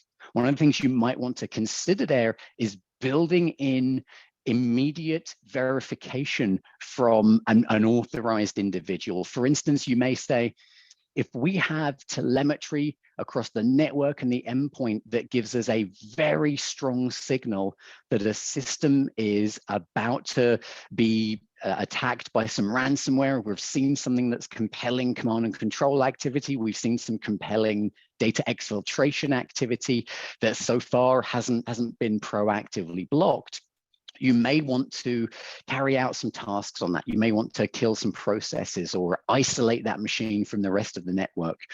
But human beings need to bring in some context there. What if it's a critical business application that you want to terminate a process of? In that moment, you might want to have a mechanism to have an authorization go out to an administrator or multiple administrator cell phones with that level of telemetry and context. So these series of detections have been observed. This is the other context about the host. If it's an endpoint, who the user is right now, in this moment, we have a series of response actions that we could take, which with the context that you as a security analyst have is the most important, the most useful one to take at that time. So strongly believe that automation is key. And I would definitely recommend regularly reviewing those playbooks. I think once a month sounds quite good for playbook review. One of the key things to track there is whether it's been used since. It's kind of, it's a lot like when you have a firewall rule and it tells you, since you implemented this policy, it's processed 0 kilobytes of traffic. So we either don't need that rule or we've malformed the rule and it's not blocking or allowing the traffic we're expecting. Definitely worth reviewing that kind of data for for any automations and playbooks that have been generated. And then third, I absolutely loved that so many organizations are measuring the success of their threat hunting activities. I really believe that that's a critical piece as well. And I think we've seen some questions in the Slack room there about where do you start? How do you start to define that? I think MITRE is a good place. What MITRE lets you do, and you heard one of my other colleagues talk about it, is it gives you a common vernacular. It gives you a common way of talking about things. So perhaps one of those metrics you could use is the percentage of detections at each part through that MITRE chain. And obviously the goal there is to shift left, is to bring as many of those things towards early capture and early detection as possible. I also share some skepticism about, I describe myself as an IOC skeptic as well. I really do believe that threat intel is a very useful resource, but the nature of it, and I think it was Jamie who mentioned that perfectly, you have to start from a very specific place. I'd also go one step further, which is to say, the vast majority of initial intel or IOC triage is something that should also be automated. Think through what are the next steps. If there is a detection for the presence of a particular hash of a file or a connection to a network resource, think through what would the analyst want to do next. Perhaps if it's a network connection, they're going to want some process telemetry about what generated that traffic. If it's a process itself, they might want some context and a process tree to understand. All of that can be dealt with by automation, doing those searches, carrying out those enrichments, so that what we're delivering to analysts is high quality signals and immediately actionable intelligence. One thing that I think is really interesting as well was that lack of crossover of different threat intel sources. One key thing to build in your automations there as well is to look at the vendor that you're using for proactive protection on the endpoint. Ask that vendor, in Sophos, we call our API for this Intelix. Part of that triage and part of that context is also useful to know, what does my vendor think of this threat? If I'm searching for IOCs and my vendor already has that as something that would be proactively blocked, then it's still useful information to understand if it has been seen anywhere, but knowing when it started being proactively blocked will help you adjust how quickly and what the priority of that particular investigation might need to be. The last point I'll make is to talk about threat hunting concepts, and that the phrase hypothesis-based hunting. We use the term leadless hunting at Sophos, and those are the most important types of threat hunts. So I definitely encourage all the organizations I speak to spend a lot less time thinking of threat hunting as searching for IOCs and responding potentially to those, but actually using the hypothesis-based process. And I'd love to give you a really quick example of something that you can do. If we think back to the log4j vulnerability, which is on a real slow roll, what are some things that you can proactively do? Well, one of the key things there to understand is it could be anything that processes Java. So perhaps one of the things that we can do first is go and identify where are all of the Java renderers, all the Java processors out in our environment. We can run generic searches to look for Java executing, to look for Tomcat executing, and any of those other applications. That'll start to help us find jar files, find the actual applications. Because one of the interesting things with log4j was you weren't necessarily just able to search for those vulnerable jar files. They can be embedded into other applications. So starting with some of that proactive discovery and then moving on to what are the signals of a potential attack. It's that processing, that application, Java or Tomcat, launching other processes. Well, now I've verified where all of my Java is, I can start to look at those jar files, but I can also carry out proactive checks on if I'm seeing any of those signals. So I hope that was useful. Thank you so much for joining the session. Thanks to all of my colleagues. And I'm going to hand over back to our hosts. Thank you very much. So I think I'll take that over, and we got so many questions in there. I tried to kind of structure that a little bit, right? So the interesting thing, one of the most pressing questions was how to sort of measure the benefit of threat hunting. So for once to, well, show improvement in the security posture, but also to justify budgets and so on.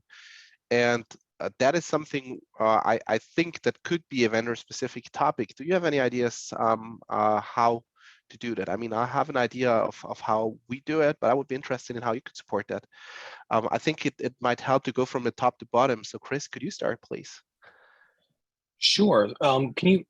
Matthias, can you repeat the question again? So it's when you measure the performance of threat hunting, right? So you said you support threat hunting in a way, but would that also include some ways to figure out how beneficial it was?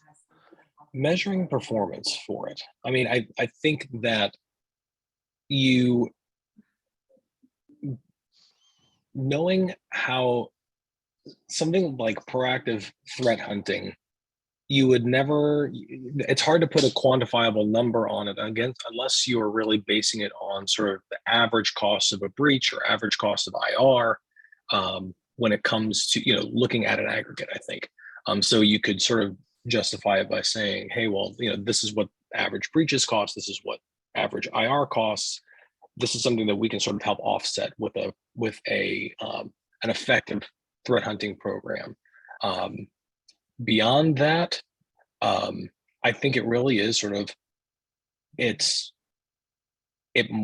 part of sort of a mature cybersecurity posture. So I think it is something that is, for large, maybe larger organizations that are a global organization, it is something that sort of, I think it's almost table stakes to be able to have at least, if it's not, in-house people that are doing threat hunting, at least having a vendor that you might trust to do that threat hunting capability and sort of augment your existing security posture.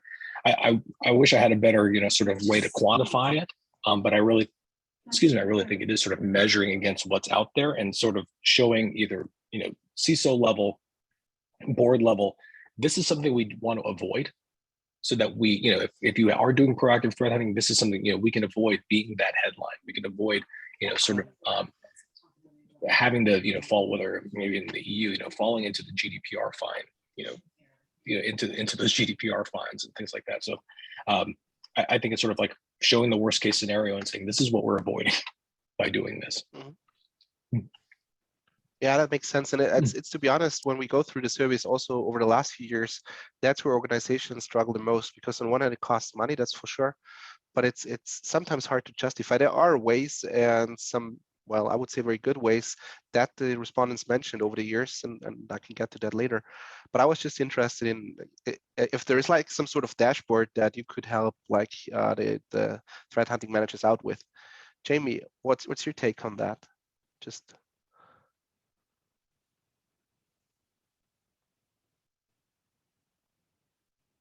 apologies that you broke up a bit there. My sound was out. Oh, sorry. Do you have any take on like how to justify spending money for threat hunting? Yeah, it's really tricky. So when I go in and speak to customers who are starting the threat hunting journey, they ask very similar questions.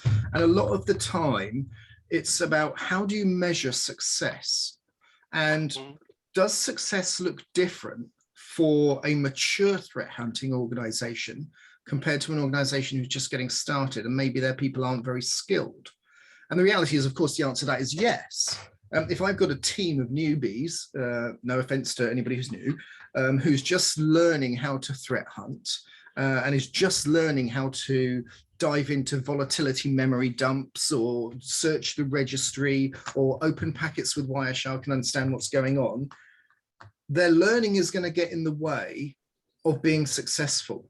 And it's on a curve, and the curve goes like this, and then it plateaus out, and they suddenly start getting better at what they're doing. And this is the same for all of us. We all learn in a fashion that requires small amounts of success, incrementally growing to get better at what we do. So the reality is, when you first start out, you're not going to be very successful. So your success criteria should be quite low. It should be, have I found anything at all that I can go back and talk to the board about and say, look, we found something, this is great. And we correlate and corroborate our findings with something else. And corroboration is really important to make sure that what you're looking at isn't, for example, a false positive.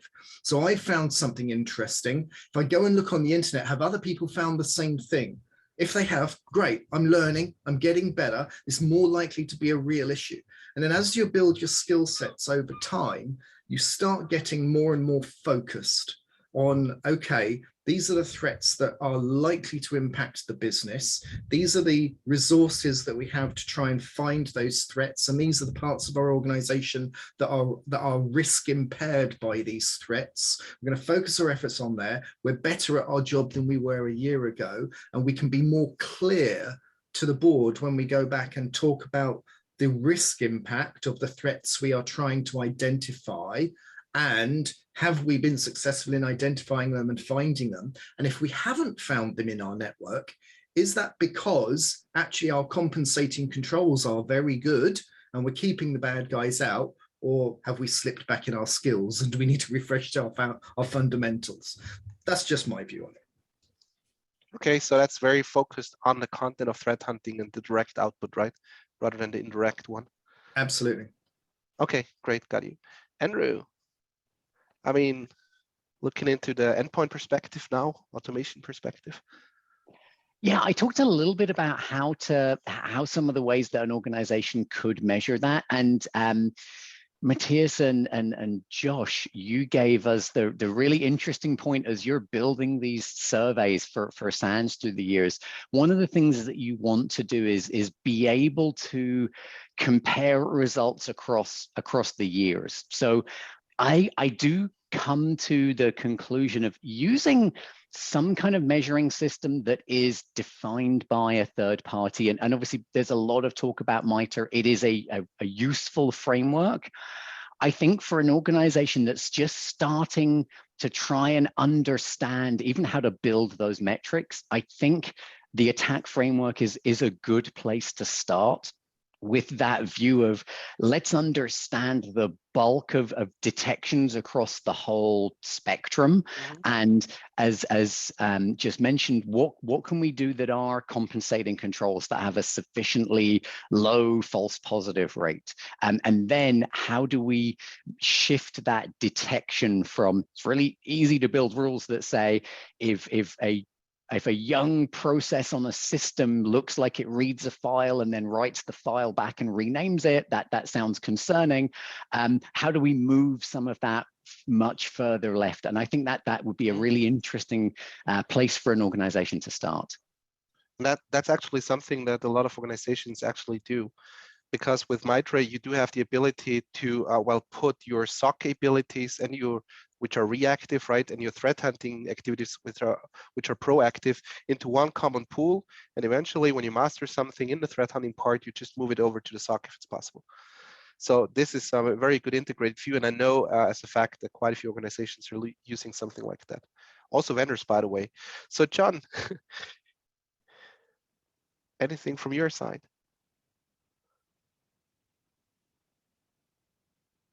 Can you hear me? Yeah, now I can hear you. I think, no, I think the points I would have made have already been made by the other speakers.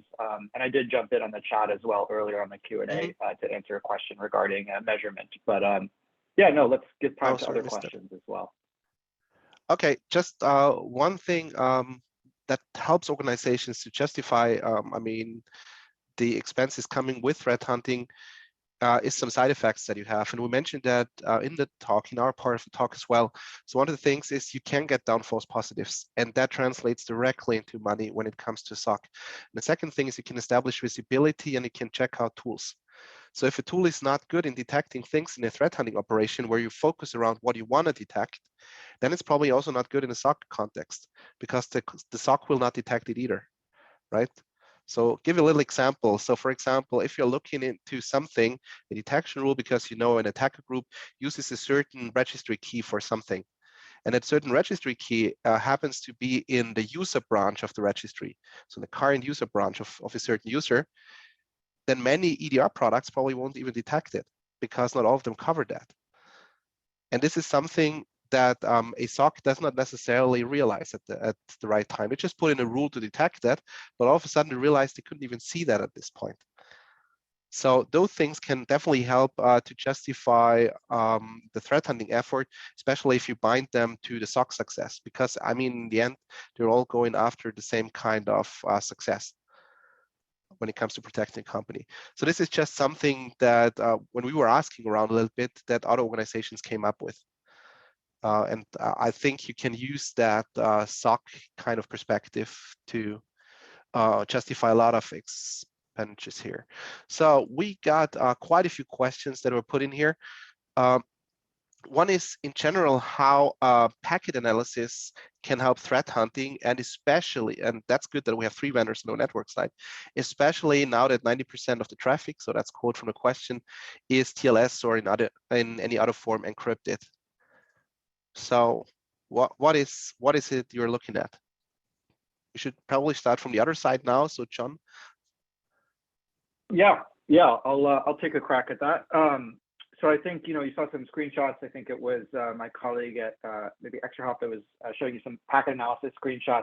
I think our perspective, and what I hear from customers on packet analysis with regards to threat hunting utility is kind of twofold. One, definitely useful, right? There's definitely a role for packet-based analysis in the world of threat hunting on the network side, especially, right? There's some level of payload depth that you may need to go to that abstract layer of, layer 7 logging of the network won't necessarily capture. So just out of the gate, yes, there is a role for packet-based analysis. I think the challenge, the second point is the challenge, right? There's the encryption challenge, which was brought up in the Q&A. I think my perspective there is, decrypt where you can, and where you can't, there's still, useful information, observable information and encrypted traffic that you can actually instrument in threat hunting, right? The protocols themselves, while they may be encrypted, still have observable elements that may be useful context. It's not going to provide payload information, but it's useful context. And then there's also, if you get clever, some behavioral kind of insights you can derive from encrypted traffic analysis by looking at payload size and timing and sequencing and contextual information that can provide additional analysis. So it's not a total curtain closed black box necessarily. Decrypt where you can and where you can't. There's actually still a lot of light, I think, to be squeezed. Lastly on the packet analysis front, and then I'll turn it over to a colleague. I think one of the challenges we hear too is traditional full packet capture is kind of like everything, right? I actually started my career being trained on Wireshark of all things, and it provides very deep visibility, but in a very traditionally limited historical window, which is to say you can only go back in time on your network a few hours, a few days. And as a threat hunter, sometimes you're going to need to go back in time on your network weeks or months, right? Especially if you're dealing with a sophisticated actor and a very complex threat. And thinking about how you can capture packets in a more flexible manner, like alert-based triggers, et cetera, can help you kind of dial down that volume of data and make the packets you're using a lot more discoverable and accessible in your hunt.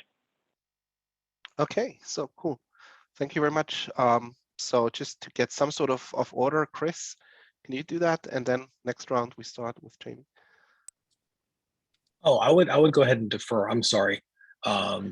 Maybe to Jamie, I think. Okay. Just Sure, I was answering one of the questions on the Q&A. I'm sorry, on the. Oh no, that's good chat. because if we can clean that up, that's also good because then all questions are answered.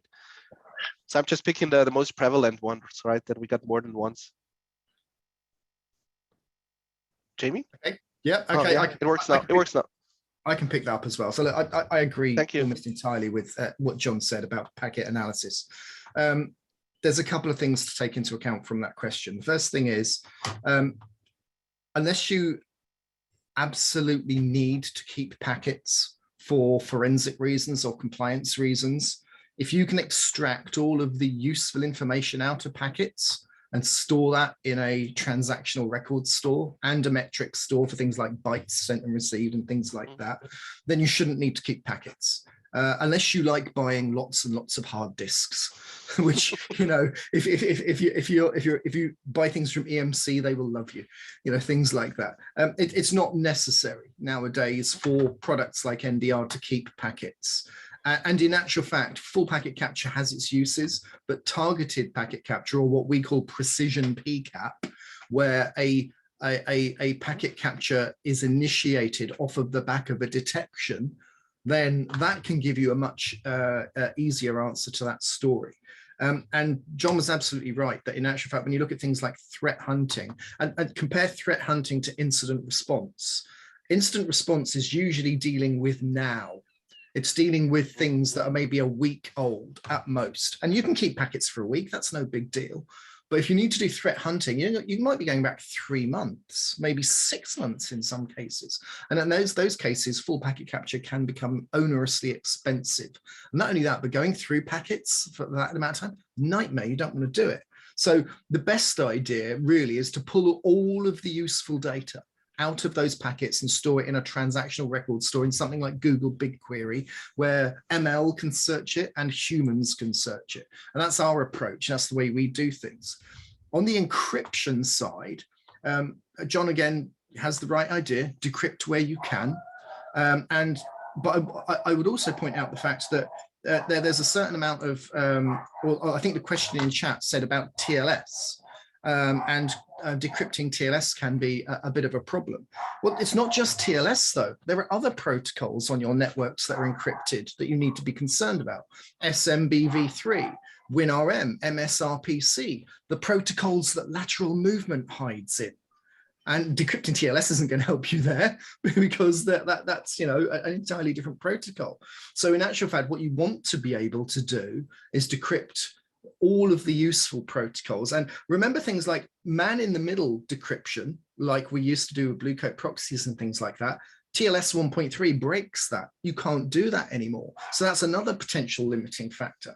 So the answer is that you want to provide a decryption capability or have a decryption capability that can do SSL and TLS, and you don't want to do it man in the middle anymore. So you want an appliance or you want an agent on your critical assets that will grab the ephemeral keys from TLS 1.3 for you. And you want to be able to decrypt those Microsoft protocols. And as the extra hop marketing manager here, I have to put my hand in the air and say, I've just said all of that, knowing full well we can do all that. So maybe a little bit cheeky, but there you are. We can do that. And it's useful to be able to do that.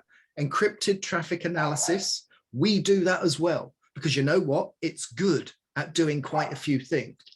And the good thing about encrypted traffic analysis and looking at things like JA3 certs and other types of certificate and traffic analysis is it can give you good insights into what's going on. But decryption drives conclusions, not insights. And if you can do that, it's a better story. But if you can't do it, the best thing still is decrypt where possible and encrypted traffic analysis where you can't. I have a follow-up question. Do you think it's easier to hide on an endpoint or on the network? It's easier to hide on the network simply due to the scale of the network. If you're in an organization that has 100,000 users, which all have 2 or 3 devices, and they have multiple geographies around the world, and maybe some of their devices are PCs or VoIP phones, or maybe you're in a healthcare organization and they have MRI scanners using esoteric protocols like HL7, which most organizations don't even take a look at. We do. If you are able to hide in the noise, and remember that with Microsoft networks in particular, most of the protocols as a default give you cover because they're encrypted, then it's a great place to be an attacker. But that's where you use good NDR to open up those things, get visibility of the entire environment, look at as many protocols as you can, because the bad guys aren't just going to stick to hiding inside the common protocols. You want as much visibility and observability of that environment as you can. I'd say it's easier to hide in a network than an endpoint. They might hide in a common protocol and just add their own protocol layer on top of that, but yeah. Absolutely. Yep. But I think that's a good lead over to Andrew here. So Andrew, when you do threat hunting, and you probably use both because you mentioned you have both capabilities, are you using rather network or endpoint as primary source and the other one on the same level, or rather as an enrichment source? So what is your strategy on that? It's typically that we treat both of those things as potentially equal sources of interesting telemetry, and everyone else has hit the nail on the head. I think that your endpoint visibility, your classic EDR visibility, it most often is only as good as your ability to push an agent to those systems. So we strongly believe as well that being able to bring in that network data and use that as a principal source of investigations will help you with all of those places that you haven't been able to install your agent. We talked about IOC devices, MRI scanners that might, let's not consider what operating system some of those devices are still running, right the way to systems that just got missed in your EDR deployment. So we think both of those things are really important. And from the Sophos perspective, to put my virtual Sophos hat on, the way that we handle those is our friend ML and AI to run across both of those sources, perform some correlation and prioritization for both our customers and our own SOC. Just reminded me of a case where a heart catheter lab was breached, and you went in there and said, "Oh, where's the computer? What is the computer here? It's just big, big machine." Yeah. I got a question that might sound a little bit stupid, but I think I heard at least 3 presentations. One of the reasons to go for the network is because you can never be sure to cover all machines, right? Because for some operating systems, there might not be an agent. For some appliances, you might not have access privileges at all. You can't install anything. How do you make sure that the whole network is covered? You know, also the modem that someone on some remote island has under the desk. How do you make sure that that is covered? Who wants to answer first?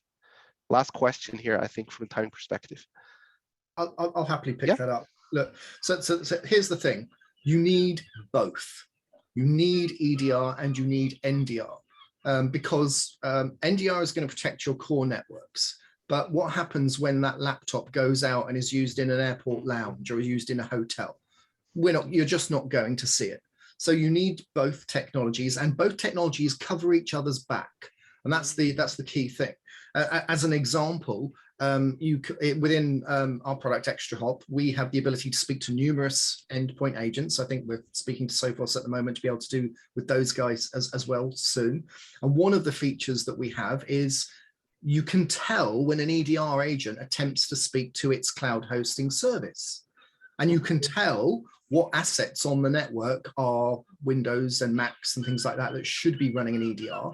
So you can tell which devices are checking in to the EDR service and which ones aren't. And you can very easily produce a report that says, here's your coverage of EDR across your suitable covered estate. You are missing EDR on 5% of your devices, and here they are. So the tools work together to give you the coverage. I think that's the best point. You can never have enough visibility for threat hunting. I think that's a good closing statement. Carol, I think. Yeah. Thank you so much, yeah. Matthias, Josh, John, Jamie, Chris, and Andrew for your great presentation, and to Anomaly, Cisco, Corelight, Devo, ExtraHop, and Gigamon, and Sophos for sponsoring this webcast, which helps bring this content to the SANS community. To our audience, we greatly appreciate you listening in. For a schedule of all upcoming and archived SANS webcasts, including this one, please visit sans.org/webcasts. Until next time, take care, and we hope to have you back again for the next SANS webcast.